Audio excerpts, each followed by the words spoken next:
petite vidéo de prospection dans un cadre un peu différent. Alors, je suis sur le balcon pour tester, pour voir. Donc, tiens, moi je fais un break là, justement, je viens de prospecter. Donc, bon, bah, c'est pour ça que j'en ai marre, on va en discuter un petit peu. Donc, je voudrais revenir sur plusieurs aspects de la prospection des sites web parce qu'on entend tout et n'importe quoi. Et de toute façon, il y a énormément de vendeurs de prospection sur internet. Enfin, quand je dis de vendeurs de prospection, c'est-à-dire de vendeurs de formation qui t'expliquent à faire de la comment on fait de la prospection. Par exemple, Valentin Henry, c'est le plus connu, avec AGS, programme d'accompagnement pour les agences. Je crois qu'il a travaillé avec plus de 3000 agences, un truc comme ça. Il y en a plein d'autres, hein. On va pas tous les citer, ça sert à rien de les citer de toute façon, c'est juste pour dire que là où ce qui marche le mieux justement, c'est de vendre des accompagnements pour t'apprendre à faire de la prospection. Parce que la douleur de tous les freelances et de tous les gens qui veulent se lancer dans le business, et que ce soit la vente de site web ou le B2B en général, de vente d'ads ou de trucs comme ça, de SEO, de SMMA, de tous ces trucs là, c'est toujours la douleur, c'est toujours de trouver des clients. Ça c'est toujours... le secteur sont toujours concurrentiels, trouver des clients c'est toujours un putain d'enfer. Et que tu fasses de l'inbound, ou de l'outbound, la différence entre l'inbound et l'inbound, c'est que l'inbound, c'est essayer que les clients viennent à toi directement en faisant par exemple de la création de contenu sur YouTube, sur LinkedIn, sur des trucs comme ça. Et l'outbound, c'est au contraire, c'est tu vas démarcher les clients. Donc moi je fais de l'outbound évidemment. Donc on peut parler un petit peu de toutes les méthodes. Alors méthode numéro 1, comme moi je trouve la plus intéressante, c'est le cold call. C'est-à-dire tu prends les pages jaunes ou Google Business, tu décroches ton téléphone, t'appelles, tu dis voilà bonjour, je viens de parcourir votre site, il n'est pas du tout adapté au référencement, il est très vieux, le design ne donne pas confiance, vous perdez énormément de clients, puisque regardez, moi si je cherchais par exemple une rénovation de piscine à Bordeaux là, j'arrive sur votre site, je me dis c'est en amateur, c'est du travail d'amateur, là l'image ça s'affiche même pas, enfin c'est mal foutu, voilà, tu peux dire ça aux gens. Tu peux également leur dire votre site n'est pas du tout adapté au référencement, il n'y a pas les bons mots-clés, etc.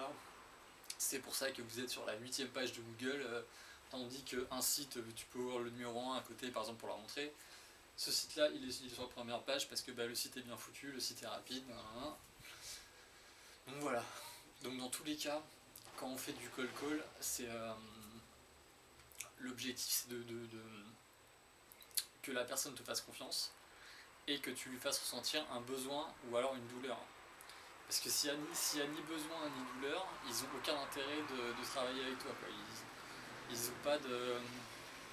Par exemple, il y a plein de gens, c'est un truc que les gens ne comprennent pas, c'est quand tu vends des sites web, ton argument c'est toujours le site va être plus beau, le site va être plus rapide et le site va vous rapporter plus de clients, plus de visiteurs.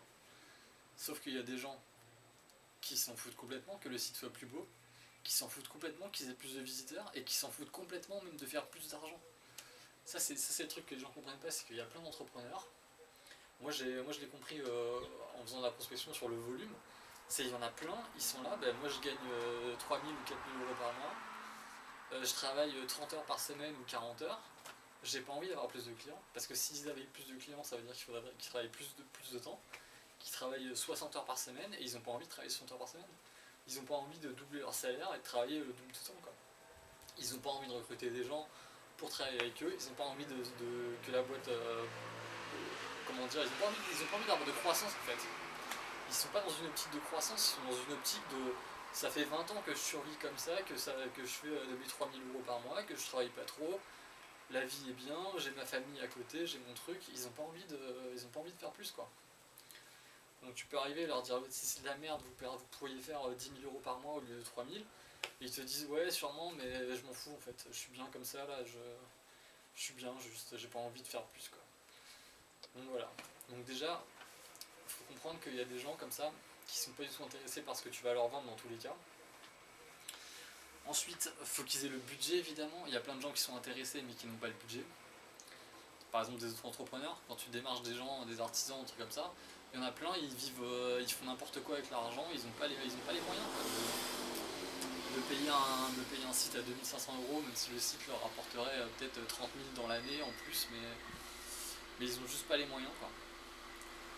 Donc après, soit tu peux faire des abonnements mensuels, des trucs comme ça, comme font pas mal d'agences. Mais bon, voilà. De toute façon, s'ils n'ont pas les moyens, moi j'ai envie de dire, s'ils n'ont pas les moyens de base, que tu leur fais un abonnement mensuel, ça va partir sur au bout de 3 mois, ou même au bout de 2 mois, ils vont arrêter de payer l'abonnement. Tu vas relancer, tu vas leur dire ça fait 2 mois que vous avez pas payé, je sais pas quoi, ils vont dire ouais, je viens d'envoyer à la comptable ou je sais pas quoi. 4 mois plus tard, ça n'a toujours pas été payé, et puis tu vas réaliser que ils t'ont baisé et que tu peux rien faire quoi. Parce que tu vas pas les traîner en justice, parce que un avocat coûte beaucoup plus cher que le prix du site quoi. Donc voilà. Et ça ils le savent. Hein. Donc tu vas déconnecter le site au bout de 6 mois, et tu auras perdu ton temps à faire un site pendant des dizaines d'heures ou je sais pas quoi pour avoir été payé 2 mois de maintenance ou un truc comme ça. Voilà, ça arrive tout le temps. Pour les gens qui font des forfaits, etc. Parce que tu peux, en fait, quand t'es prestataire web, il y a un truc qu'il faut comprendre aussi, c'est que tu peux rien faire en justice, quoi. T'es baisé dans tous les cas, quoi.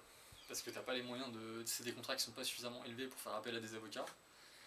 Et si tu fais appel aux avocats, les frais d'avocat vont être plus supérieurs à ce que tu peux récupérer comme argent, quoi. Donc, et ça va durer en plus des mois et des mois, quoi. Donc, voire des années. Donc voilà. Donc call call, alors call call c'est très bien, sauf que le problème c'est que même s'il faut devenir extrêmement bon en appel, avoir une bonne énergie, savoir choisir les bons mots, savoir bien comment parler aux gens, se calibrer sur les gens, c'est un truc qu'on n'apprend pas à faire ça, mais la calibration sur les gens c'est vraiment extrêmement important, c'est peut-être plus important je trouve. C'est-à-dire quand tu es avec quelqu'un au téléphone, tu regardes comment il parle, tu essaies de cerner sa psychologie, sa façon d'être, etc. Et tu t'adaptes en temps réel à la personne. C'est ce qu'on appelle la calibration. Si tu as une bonne calibration, que tu as une très bonne énergie, c'est-à-dire que les gens ont envie de discuter avec toi parce qu'ils voient que tu es quelqu'un de dynamique, que tu as l'air de savoir ce de quoi tu parles, et que tu as l'air d'être quelqu'un de confiance en fait, ils vont te donner ta chance.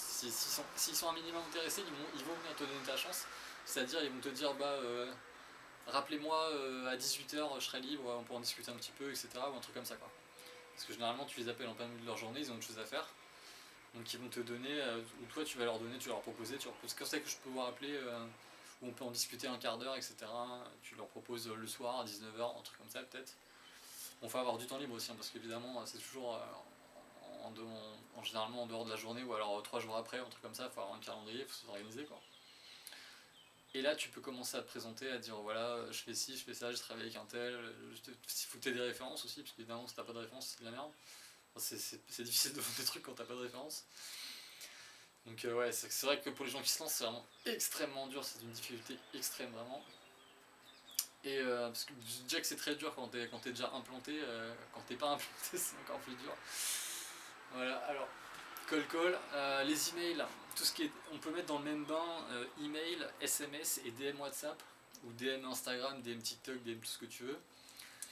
Puisque en fait, le taux d'ouverture va être assez bon en général, c'est-à-dire que généralement les gens, si tu formules bien tes titres, ou alors que de toute façon c'est des DM, quand tu vois un SMS tu vas l'ouvrir en général quoi.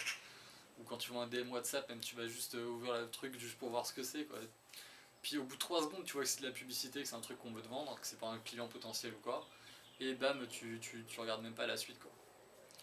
Sauf il y a un petit hack on va dire pour les DM, les mails etc, c'est le Loom. Le Loom ou la vidéo YouTube, bon on va pas faire des vidéos YouTube parce que ça prend trop de temps, mais le Loom justement c'est bien parce que c'est rapide. Tu fais un Loom de genre 30 secondes, 1 minute sur le site de la personne, où en gros il faut que la miniature ça montre son site, et tu dis alors voilà votre site il marche pas parce que ça, regardez on pourrait faire un truc beaucoup mieux, là vous êtes 7ème sur votre mot-clé principal, vous êtes 7ème sur 7ème page de Google, même un truc comme ça. Vous perdez énormément d'argent, si vous voulez on peut faire un truc, je peux vous faire un truc vraiment avec un retour sur investissement démentiel, qui soit 1000 fois mieux que ce que vous avez là. Est-ce que ça t'intéresse qu'on en discute? On fait un rendez-vous, voilà mes coordonnées sont ta. Et voilà, ça c'est le truc, ça marche beaucoup mieux. Parce que déjà en fait, les looms, quand tu fais un loom, tu vois si la personne a regardé ton loom ou pas. Donc tu peux voir que les taux d'ouverture des looms sont très très bons en général.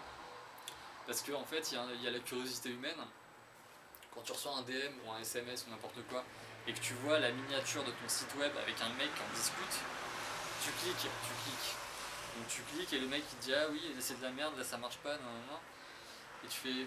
Bah, les gens le savent généralement, hein, mais c'est juste que le fait que ce soit verbalisé, ça leur fait confiance, que ça leur fait remonter le problème.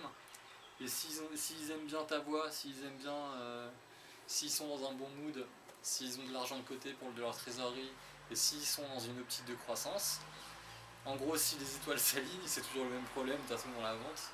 Si les étoiles s'alignent, tu peux avoir un rendez-vous avec eux parce qu'ils vont peut-être te recontacter. Ou alors ils vont peut-être pas te recontacter, mais toi tu vas les relancer parce que tu as vu qu'ils ont vu le loom. Donc quand t'as envoyé plein de looms comme ça, au bout d'un moment tu peux regarder tous ceux qui ont ouvert le loom. Tu notes leur numéro de téléphone, tous ceux qui ont ouvert le loom, et tu les recontactes tous.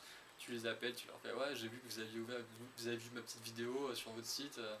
Est-ce que ça vous intéresse d'en discuter plus, etc. De toute façon, l'argent est aussi dans les relances, donc c'est super relou à faire, mais t'es obligé de le faire, quoi. Donc voilà. Donc les looms c'est bien. Le call call c'est bien, mais il faut faire énormément de volume et il faut être bon en tchatch. Faut avoir une bonne tchatch. On peut regarder des vidéos comme Enzo Colucci ou des trucs comme ça pour apprendre à mieux parler, moi ce que j'ai fait. Et ça m'a bien servi, je trouve, parce qu'au départ, je faisais des appels et j'étais pas bon en appel, quoi. J'en ai fait en faire 10 000, un truc comme ça, des call calls. Et seulement après en avoir fait genre 10 000, je me suis dit, tiens, ça y est, je commence à devenir pas mauvais, quoi. Quand je commençais à avoir des rendez-vous avec des gens, où je me suis dit, quand t'appelles, en fait, tu te dis, ah, lui, ça va pas marcher. Puis finalement, tu commences à dire les bons trucs au bon moment, et la personne, tu vois qu'elle s'ouvre un petit peu, puis bam bam, et ça s'enchaîne, et tac, et tac, t'as le rendez-vous, quoi. Et tu fais, ah, je suis devenu pas mauvais, en fait, ouais. Et ouais, il y a ça. Donc, call, DM, mail, prospection physique, on va pas trop en parler parce que moi j'ai pas d'expérience en prospection physique tellement. À Cannes, j'habite à Cannes et c'est pas une ville où tu fais de la prospection physique parce que tous les trucs c'est des trucs de proximité, ou alors ils ont pas besoin de présence digitale, quoi. C'est tout basé sur l'emplacement, il n'y a pas de besoin, quoi. Tu vois, une boulangerie ou une boutique de fringues, tu vas pas leur poser de faire un site internet, quoi. Ou des agents immobiliers qui se font démarcher 10 fois par jour depuis la nuit des temps, tu vas pas leur proposer un truc, quoi. Pareil pour les cabinets d'avocats ou les seuls trucs qu'il y a un peu. Voilà. Donc prospection physique, j'aurais pas de mon avis à donner, mais je pense que c'est ce qui marche le mieux, évidemment. Puisque quand t'as les gens en face de toi, c'est comme. C'est un call amélioré en quelque sorte, vu qu'ils peuvent pas partir. Enfin, ils peuvent pas partir. C'est plus difficile, on va dire, de te raccrocher au nez ou de te dire que ça l'intéresse absolument pas, quoi. Ils vont généralement t'écouter un peu, quoi. Même si ça les intéresse pas. Au moins par politesse, parce que bon, ils ont du business aussi, et puis c'est bien d'échanger un petit peu, quoi. Comme dans les salons, on peut se prospecter dans les salons, etc. De B2B, ça marche bien aussi. Voilà, donc pour vous donner des chiffres un petit peu, moi en ce moment je prospecte dans les 5 heures par jour, c'est-à-dire je fais en gros 2-3 heures le matin, 2-3 heures l'après-midi. Et mon objectif, c'est d'avoir un rendez-vous par semaine. Donc ça fait 25 heures de prospection par semaine pour avoir un rendez-vous R1. C'est-à-dire un rendez-vous où on discute de peut-être que ça t'intéresse ou pas, quoi. Même pas le rendez-vous suivant, quoi, le rendez-vous R1. Parce qu'après, si tes rendez-vous R1 se passent bien en général, ça veut dire que des fois le prospect va être tellement intéressé que tu peux lui vendre directement au R1, ce qui est assez rare. Soit il va te dire un truc comme ok, je vais réfléchir, on se rappelle, ou un truc comme ça, et là tu le rappelles, et dans le rendez-vous 2, tu le rappelles avec encore des meilleurs arguments, ou des trucs où tu lui montres encore plus de trucs. Tu lui montres par exemple, tu peux aller faire un mini design de son futur site par exemple, si vous en avez discuté pendant le R1. Par exemple, parce que maintenant il y a plein d'outils de design qui vont super vite, genre Claude Code, etc. Tu peux Claude Design aussi, d'ailleurs qu'il vient de sortir. Tu prends tout ce qu'il a dit dans le R1, le prospect, et tu te dis voilà, regardez, par exemple, je vous fais un exemple de ce que ça pourrait être le site, par exemple, en résumé, tu vois. Ça impressionne grave les gens parce que ça montre que tu as travaillé pour eux, que tu as travaillé gratuitement pour eux, pour leur donner de la valeur, pour leur montrer des trucs possibles, etc. Donc ça les intéresse pas mal. Tu peux leur montrer aussi par exemple des trucs de SEO, ça ils adorent les gens, parce que c'est super concret. C'est-à-dire par exemple tu leur montres voilà votre site là, vous captez pas les recherches, vous êtes 8ème page ou je sais pas quoi parce que c'est pas adapté. Si on met tous ces mots clés là sur telle page, qu'on crée telle page, qu'on fait 8 pages comme ça, avec des mots-clés différents, des photos qu'on espace bien, que le site est bien ranké techniquement, etc. Là, vous allez monter en référencement à fond. Et si vous montez, mettons, sur de la 7ème page Google jusqu'à la 2ème ou 3ème page, ça veut dire que ça va faire peut-être plus 30 000 euros ou plus 40 000 euros par an de devis qui viennent d'internet ou un truc comme ça quoi. Et le calcul est vite fait, le site va vous coûter 2500 euros, vous allez remporter peut-être de 20 000 à 40 000 euros comme fourchette de devis en plus tous les ans sur le site via votre meilleur ranking. Donc pour moi c'est tout vu quoi, mais après c'est comme ça que tu peux essayer de convaincre les prospects quoi. Voilà. Donc sinon il y a aussi un truc, c'est que c'est super ingrat la prospection évidemment, puisque moi je vois là j'ai prospecté toute la semaine. Enfin toute la semaine, ça fait genre une semaine que je reprofite de la prospection. Là j'ai décroché juste un R1 de tous les trucs quoi, de tout ce que j'ai fait. Donc après j'ai dû faire genre 5-6 jours de prospection, peut-être une vingtaine d'heures, un truc comme ça. Un peu moins de 20 heures je pense quand même, un peu moins de 20 heures.